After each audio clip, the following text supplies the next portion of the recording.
All of his co-workers were gone. What could it mean? Stanley decided to go to the meeting room. Perhaps he had simply missed a memo. Not everyone is so lucky to have a bucket, but Stanley is a very lucky fellow. Very lucky indeed. Stanley clutched the bucket tightly to his chest and entered the door on his left.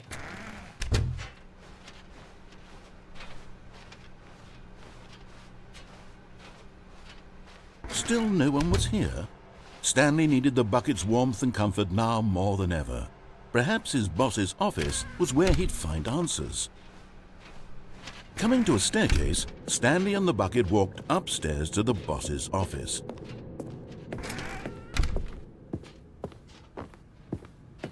Stepping into his manager's office, Stanley was once again stunned to discover not an indication of any human life. Crushed by the weight of this revelation, Stanley may have broken down into an emotional dumpster fire if not for the soothing presence of the bucket.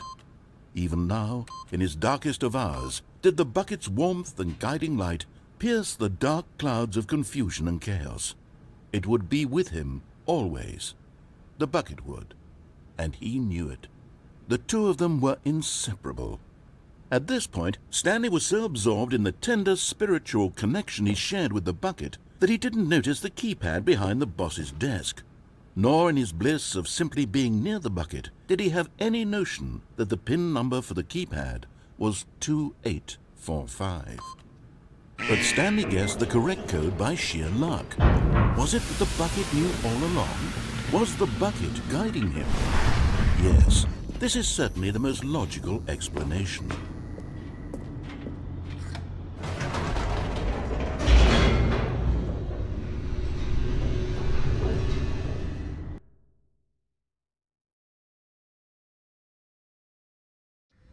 The elevator raced downward, plummeting towards an unknown fate. It would be all Stanley could do to keep himself together, if not for the bucket. Soothing him, comforting him, reassuring that in this darkest moment of uncertainty, he would be all right. The bucket is here for you, Stanley. Everything will be fine.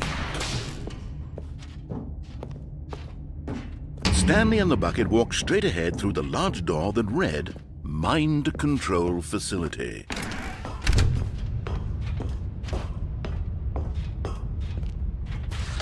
The lights rose on an enormous room packed with television screens. What horrible secret did this place hold? Stanley and the bucket both wondered to themselves. But just as Stanley was about to proceed further into the mind control facility, he tripped and fell over the railing and into the dark void below. Thankfully, he fell directly onto the bucket, which safely cushioned his fall. Now, what to do next? Stanley wondered. Stanley and the bucket could find no way out of this enormous pit, and so eventually they decided that the best thing to do would be to simply get comfortable down here. So they set up a little couch and relaxed. It really wasn't so bad down here, a bit cold perhaps. After some time had gone by, they installed a few shelves as well, and a sort of kitchenette that was useful for when the bucket was craving paninis. But it wasn't until the rugs and the standing lamps came in that it really started to feel like a home. In fact, after some time, Stanley realized that it had been ages since he had even thought of the mind control facility at all. He'd never gotten to fully explore what was up there, never been able to unearth the many mysteries of the mind control facility. This lack of closure began to eat at him. Soon he was dwelling on his regrets, and the state of their home slowly decayed as Stanley became withdrawn and neglected the cleaning. It unsettled the bucket deeply. Stanley wasn't usually like this. The bucket tried to reach out to him again and again, but to no avail. All Stanley could think about, all he could talk about, was going back, doing it over again, staying on the path. It was a mistake to leave the path. It was a mistake. It was a mistake. I need to do what the narrator says. I need to see the true ending. This made no sense at all to the bucket, which was simply trying to live its life down here as comfortably as possible.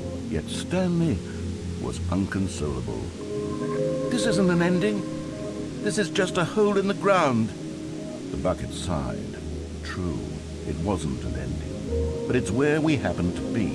And maybe, possibly, if we accept the reality of things, maybe this will become an ending eventually. It's what the bucket was counting on. The two of them waited for a very long time.